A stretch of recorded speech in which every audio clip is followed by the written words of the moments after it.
Hello ಸ್ನೇಹಿತರೆ, ತಮ್ಮೆಲ್ಲರಿಗೂ ಸಹ ವರಮಹಾಲಕ್ಷ್ಮಿ ಹಬ್ಬದ ಹಾರ್ದಿಕ ಶುಭಾಶಯಗಳು. ನಾಳೆ ವರಮಹಾಲಕ್ಷ್ಮಿ ಹಬ್ಬ ಬಂದೇ ಬಿಡ್ತು. ನಾವು ವರಮಹಾಲಕ್ಷ್ಮಿ ಹಬ್ಬವನ್ನು ಶುಕ್ರವಾರದ ಶುಕ್ಲ ಪಕ್ಷದಂದು ಕಳಸವನ್ನು ಇರಿಸಿ ಅಲಂಕಾರವನ್ನು ಮಾಡಿ ತಾಯಿಯ ಆರಾಧನೆಯನ್ನು ಮಾಡ್ತೇವೆ.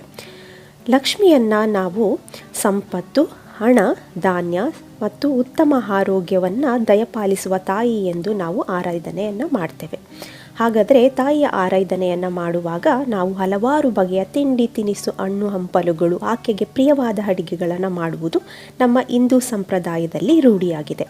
ಇವತ್ತು ನಾನು ನಿಮ್ಮೆಲ್ಲರಿಗೂ ತಾಯಿಯ ಒಂದು ಆರಾಧನೆ ನೈವೇದ್ಯಕ್ಕೆ ಮಾಡಲೇಬೇಕಾಗಿರುವಂತಹ ಕೆಲವು ತಿನಿಸುಗಳನ್ನು ನಿಮಗೆ ತಿಳಿಸ್ಕೊಡ್ತಾ ಇದ್ದೀನಿ. ಅದಕ್ಕೂ ಮುಂಚೆ ನೀವು ನನ್ನ ಚಾನಲ್ಗೆ ಹೊಸಬರಾಗಿದ್ದರೆ ಈ ಒಂದು ವಿಡಿಯೋ ನಿಮಗೆ ಇನ್ಫಾರ್ಮೇಟಿವ್ ಅನಿಸಿದ್ರೆ ಪ್ಲೀಸ್ ಲೈಕ್ ಮಾಡಿ, ಚಾನೆಲ್ ಸಬ್ಸ್ಕ್ರೈಬ್ ಮಾಡ್ಕೊಳ್ಳಿ ಮತ್ತು ಫ್ರೆಂಡ್ಸ್ ಜೊತೆ ಶೇರ್ ಮಾಡೋದಕ್ಕೆ ಮರಿಬೇಡಿ. ಫ್ರೆಂಡ್ಸ್, ವರಮಹಾಲಕ್ಷ್ಮಿ ಹಬ್ಬಕ್ಕೆ ಎಲ್ಲ ತಿನಿಸುಗಳನ್ನು ಮಾಡಲೇಬೇಕಂತ ಏನಿಲ್ಲ. ಇದರಲ್ಲಿ ನೀವು 2ರಿಂದ 3 ಅಡುಗೆಗಳನ್ನು ಮಾಡಿದ್ರೂ ನಡೆಯುತ್ತೆ. ಮೊದಲನೇದಾಗಿ ಏನಿಲ್ಲ ಅಂದರೂ ತಾಯಿಗೆ ಪ್ರಿಯವಾಗಿರುವುದು ಪಂಚಾಮೃತ. ಹೌದು, ಪಂಚಾಮೃತವನ್ನು ಮೊಸರು, ಜೇನುತುಪ್ಪ, ತುಪ್ಪ ಮತ್ತು ಸಕ್ಕರೆಯನ್ನು ಹಾಕಿ ಮಾಡ್ತಾರೆ. ಇದನ್ನು ನೀವು ನೈವೇದ್ಯಕ್ಕೆ ತಪ್ಪದೇ ಮಾಡುವುದು ಒಳ್ಳೆಯದು ಅಂತ ಹೇಳ್ತೇನೆ. ನೆಕ್ಸ್ಟು ಕಾಮನ್ ಆಗಿ ಮಾಡುವಂತಹ ಅಡುಗೆ ಯಾವುದಪ್ಪ ಅಂದರೂ ಹೋಳಿಗೆ. ಹೌದು, ಹೋಳಿಗೆ ಯಾರಿಗಿಷ್ಟ ಇಲ್ಲ ಹೇಳಿ? ಹಾಗೆಯೇ ತಾಯಿಗೂ ಕೂಡ ತುಂಬ ಪ್ರಿಯವಾದಂಥದ್ದು ಹೋಳಿಗೆ. ಇಲ್ಲಿ ನಮ್ಮಲ್ಲಿ ಕಡಲೆಬೇಳೆಯ ಹೋಳಿಗೆ, ಕಾಯಿಂದ ಮಾಡುವಂಥ ಹೋಳಿಗೆ, ಇನ್ನು ಹಲವಾರು ರೀತಿಯಲ್ಲಿ ಹೋಳಿಗೆಯನ್ನು ಮಾಡ್ತಾರೆ. ನೀವು ಇದರಲ್ಲಿ ಯಾವುದಾದ್ರೂ ಪರವಾಗಿಲ್ಲ, ಹೋಳಿಗೆಯನ್ನು ಕೂಡ ನೀವು ನೈವೇದ್ಯಕ್ಕೆ ಮಾಡಬಹುದು.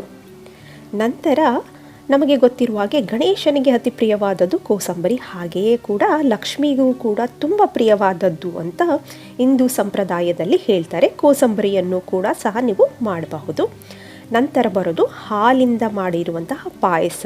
ಕೆಲವರು ಹೇಳ್ತಾರೆ ಕೀರು ಅಂತ ಹೇಳ್ತಾರೆ. ಹೌದು, ಹಾಲಿಂದ ಮಾಡುವ ಪಾಯಸವೂ ಕೂಡ ತಾಯಿಗೆ ತುಂಬ ಇಷ್ಟವಾದದ್ದು. ಅಥವಾ ಹಾಲಿಂದ ಇಲ್ಲ ಅಂದರೆ ನೀವು ಅದಕ್ಕೆ ಅವಲಕ್ಕಿ ಪಾಯಸ ಅಂತ ಕೂಡ ಮಾಡ್ತಾರೆ. ಅದು ಕೂಡ ನೀವು ನಾಳೆಯ ಒಂದು ಪೂಜೆಗೆ ಮಾಡಬಹುದು. ನೆಕ್ಸ್ಟ್ ಬರೋದು ರವೆಯಿಂದ ಮಾಡಿರುವಂತಹ ಕೇಸರಿ ಬಾತು. ಇದು ಒಂದು ರೀಜನ್ನಿಂದ ರೀಜನ್ಗೆ ಡಿಫ್ರೆಂಟ್ ಆಗುತ್ತೆ. ಒಬ್ಬೊಬ್ಬರು ಮಾಡ್ತಾರೆ, ಒಬ್ಬೊಬ್ಬರು ಮಾಡೋದಿಲ್ಲ. ನಂತರ ಬೆಲ್ಲದಿಂದ ಮಾಡಿದಂತಹ ಬೆಲ್ಲದ ಅನ್ನ. ಕೆಲವರಿಗೆ ಬೆಲ್ಲದ ಅನ್ನ ಹೇಗೆ ಮಾಡೋದು ಗೊತ್ತಿಲ್ಲ ಅಂದರೆ ನೀವು ಗೂಗಲಲ್ಲಿ ಮಾಡಿ ನೋಡಬಹುದು. ನೆಕ್ಸ್ಟ್ ಬರೋದು ಪಂಚಕಜ್ಜಾಯ. ಹೌದು, ಕಜ್ಜಾಯವೂ ಕೂಡ ಹಲವಾರು ಹಿಂದೂ ದೇವರಿಗೆ ಪ್ರಿಯವಾದದ್ದು ಎಂಬುದು ನಮ್ಮ ಹಿಂದೂ ಸಂಪ್ರದಾಯದಲ್ಲಿ ಹೇಳ್ತಾರೆ. ನಂತರ ಮಾಡಬೇಕಾಗಿರೋದು ಕ್ಯಾರೆಟಿಂದ ಮಾಡಿರುವಂತಹ ಕೀರು. ಈಗ ನೀವು ಎಲ್ಲದನ್ನೂ ಮಾಡಬೇಕಂತ ಏನಿಲ್ಲ ಫ್ರೆಂಡ್ಸ್, ನೀವು ಇದರಲ್ಲಿ ಯಾವುದಾದ್ರೂ 2ರಿಂದ 3 ತಿನಿಸುಗಳನ್ನು ಮಾಡಿದ್ರೂ ನಡೆಯುತ್ತೆ. ನೆಕ್ಸ್ಟ್ ಬರೋದು ಗಸಗಸೆ ಪಾಯಸ. ಹೌದು, ಗಸಗಸೆ ಪಾಯಸವೂ ಕೂಡ ತಾಯಿಯ ನೈವೇದ್ಯಕ್ಕೆ ಅತಿ ಉತ್ತಮವಾದದ್ದು. ನಂತರ ಮೊಸರು ಅನ್ನ, ಅಥವಾ ಕೆಲವರು ಚಿತ್ರ ಅನ್ನನೂ ಕೂಡ ಮಾಡ್ತಾರೆ. ಮೊಸರು ಅನ್ನ ಕೂಡ ಕೆಲವು ಒಂದು ಪ್ರದೇಶಗಳಲ್ಲಿ ಇದನ್ನು ಕೂಡ ತಾಯಿ ಆರಾಧನೆಗೆ ಮಾಡಬಹುದು. ನಂತರ ಪುಳಿಯೋಗರೆ. ಹೌದು, ಯಾವುದೇ ಒಂದು ವ್ರತ ಆದರೂ ಸಹ ಪುಳಿಯೋಗರೆ ಇಲ್ಲದೆ ಅದು ಕಂಪ್ಲೀಟ್ ಆಗೋದೇ ಇಲ್ಲ. ನಂತರ ಬರೋದು ಅವಲಕ್ಕಿ. ಹೌದು, ಇದು ಬಂದು ಸಿಹಿಯಿಂದ ಮಾಡ್ತಾರಲ್ಲ ಆ ಥರದ ಅವಲಕ್ಕಿ. ನಂತರ ಬರೋದು ರವೆ ಉಂಡೆ. ಹೌದು, ನೀವು ವರಮಹಾಲಕ್ಷ್ಮಿ ಹಬ್ಬಕ್ಕೆ ನೈವೇದ್ಯಕ್ಕೆ ರವೆ ಉಂಡೆಯೂ ಕೂಡ ಸಹ ಇರಬೇಕಾಗತ್ತೆ.